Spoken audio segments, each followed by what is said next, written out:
Career decision बहुत ही critical part होता है किसी की भी लाइफ के लिए। मोस्ट ऑफ द टाइम क्या होता है कि हमारे पेरेंट्स, हमारे कोई सीनियर्स, हमारे घर में जो बड़े होते हैं वो हमें सजेस्ट करते हैं कि तुम्हें ये करना चाहिए। अगर तुम मैथ से हो तो गो फॉर इंजीनियरिंग, अगर कॉमर्स से हो तो गो फॉर बी कॉम, आप सीए के लिए प्रिपेयर करो। तुम बायो से हो तो फर्स्ट प्रायोरिटी रखते हैं कि तुम्हें एक डॉक्टर बनना चाहिए।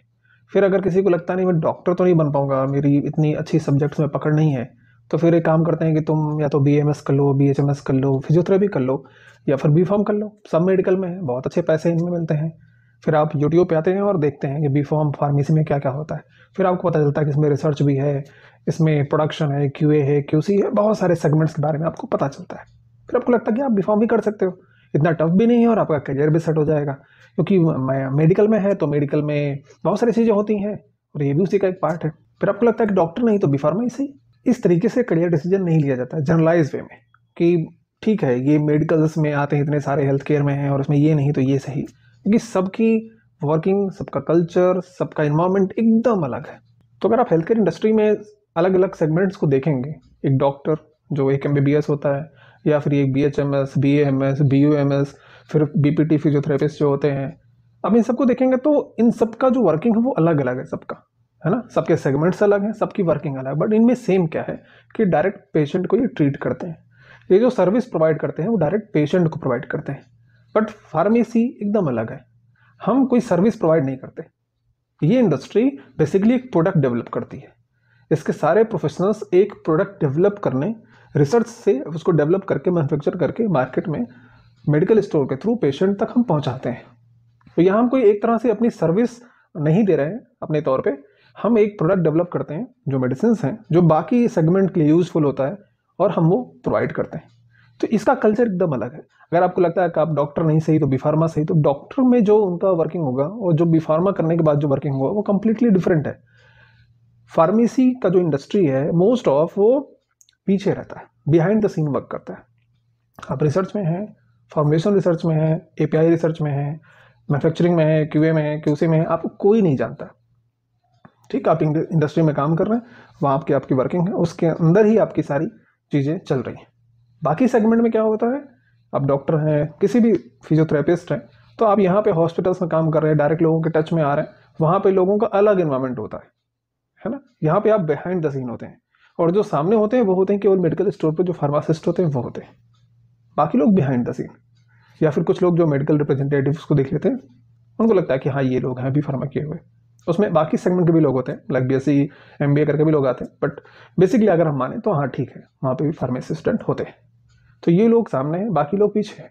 तो आपको ये समझना है कि आपको करियर डिसाइड करना है किस बेसिस पे।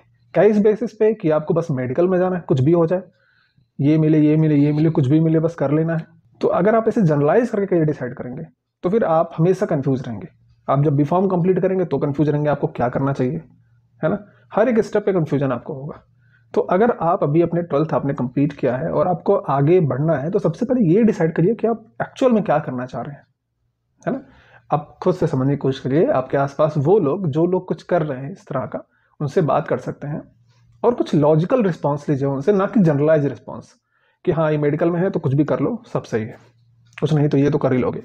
इस तरीके से हम लाइफ प्लान नहीं कर सकते। एटलीस्ट हम अपने तरफ से तो सही तरीके से प्लानिंग हमको करना चाहिए, क्या होगा नहीं होगा वो अलग बात है, बट अगर आप जनरलाइज में ऐसे प्लान करेंगे तो कैसे चलेगा। ठीक, तो आपको अगर फार्मेसी में अपना करियर बनाना है तो आपको ये पता होना चाहिए कि हाँ ठीक है, मैं फार्मेसी में अगर मैं नॉर्थ में हूँ तो नॉर्थ में कहाँ कहाँ पर कंपनीज़ है जहाँ पर मैन्युफैक्चरिंग क्यूए या इस तरह का हम काम कर सकते हैं, या फिर इंडिया के किस किस पार्ट में ये हमें जॉब मिल सकता है, या फिर अगर मुझे मार्केटिंग में जाना है तब तो मुझे हर सिटीज़ में जॉब मिल सकता है, या फिर मुझे रिटेल फार्मेसी में जाना है तो मैं कहाँ काम कर सकता हूँ, मुझे हॉस्पिटल में काम करना है तो मैं कहाँ काम कर सकता हूँ, क्या मुझे वो काम अच्छा लगता है, क्या उन लोगों को मैं देखता हूँ तो मुझे फील होता है कि हाँ ये काम मैं करूँगा। अगर इस तरीके का आपको रिस्पॉन्स फील होता है अपने अंदर से तो फिर आप इसके ले जाइए, वरना आप एक जगह बस आपने एक डिसीजन ले लिया कि हाँ ठीक है कॉलेज खत्म करो पहले फिर देखा जाएगा, फिर ये खत्म करो फिर देखा जाएगा, बाद में कुछ नहीं देखना है। अभी आज के मोमेंट में आपको जो समझना एटलीस्ट उसका बेस्ट डिसीजन आपको लेना चाहिए। तो किसी भी वीडियो को देख के, किसी भी इंडस्ट्री के बारे में, किसी भी सेगमेंट, किसी भी रोल के बारे में ऐसे बस सुन के आप तुरंत डिसीजंस मत लीजिए। हो सकता है मेरी कोई वीडियो देख के आपको लगे हाँ ये इंडस्ट्री बहुत अच्छी, ये जॉब रोल बहुत अच्छा है, बट वो मेरे ओपिनियंस के हिसाब से अच्छा है, जो मैं उसमें चीज़ें बता रहा हूँ उसके हिसाब से अच्छा है, बट आपकी पर्सनालिटी, आपके इंटरेस्ट के हिसाब से वो सही है कि नहीं है वो आपको एक बार इवेलुएट करना पड़ेगा, है ना। तो इसलिए कभी भी आपको करियर डिसाइड करना है, फार्मेसी डिसाइड करना है या किसी भी और भी करियर में जाना है, तो ना कि एक जनरलाइज कि हाँ ये मेडिकल में है, ये नहीं तो ये सही, ये नहीं तो ये सही, कुछ ना कुछ तो कर लेंगे, इस तरीके से करियर डिसाइड मत कीजिए। फार्मेसी में भी अगर आप बीफार्म करते हैं तो आपको ये पहले ही क्लियर होना चाहिए, एटलीस्ट एक कॉमन अंडरस्टैंडिंग आपके पास होनी चाहिए कि हाँ मुझे मैन्युफैक्चरिंग में जाना है या मुझे इंडस्ट्री में काम करना है या फिर मुझे रिसर्च में ही जाना है। आपको स्टार्टिंग से ही क्लियर है आपको साइंटिस्ट बनना है, आपको रिसर्च में जाना है। आपने बी फॉर्म किया, अच्छे से जीपैट क्लियर किया, एम फॉर्म किया, उसके बाद आप किसी अच्छी कंपनी में आपको जॉब मिलेगी। आपको जब गोल एकदम क्लियर होगा तो आप उस हिसाब से आप प्रिपरेशन रहेगा तो बाकी लोग आपके आस पास भी नहीं भटक सकते। अगर आप स्टार्टिंग से ही क्लियर होंगे आपको क्या करना है, आप एक कंटेंट राइटर बनना चाह रहे हैं, लाइक मेडिकल राइटर बनना चाह रहे हैं, तो आप उस तरीके से अपने आप को डेवलप करेंगे। आपकी राइटिंग स्किल, आप जर्नल्स पढ़ रहे हैं, जगह जगह के मैगजीन्स पढ़ रहे हैं, पूरे दुनिया भर के इंटरनेशनल इतने सारे वेबसाइट्स आप उनको रिफर कर रहे हैं, आप समझ रहे हैं कि लोग किस तरह के कंटेंट क्रिएट करते हैं, तो आप अपने आप को उस तरीके से डेवलप कर सकते हैं। बट अगर आपको पता ही नहीं है, अगर आपने बस ऐसे ही एडमिशन ले लिया कि मुझे बस एडमिशन लेना है और आपको लगता है वहां जाने के बाद आपको कोई क्लियर करेगा, तो करियर डिसाइड करने से पहले आपको इन सारी चीज़ों के बारे में समझना है कि जिस भी करियर में मैं जा रहा हूँ वहाँ पर क्या अपॉर्चुनिटी हो सकती हैं, वर्क कल्चर क्या होता है, लाइफ स्टाइल क्या होता है, अर्निंग्स कितनी होती है, ग्रोथ कितनी होती है, लोकेशंस क्या होते हैं। ये सारी चीज़ें समझ बूझ के फिर आप आगे बढ़िए उसमें। जनरलाइज वे में कोई भी करियर डिसीजन लेके आपको एडमिशन नहीं लेना है। डी फॉर्म करना है, बी फॉर्म करना है, फॉर्म डी करना है, इसके बारे में भी समझ के ही आपको आगे बढ़ना चाहिए। बिकॉज हर एक कोर्स काफ़ी कॉस्टली है, आपके पेरेंट्स के अच्छे पैसे लगते हैं, आपका टाइम लगता है, तो अगर उससे सही आउटपुट नहीं निकलता है तो आपका टाइम एंड पैसा दोनों वेस्ट होगा।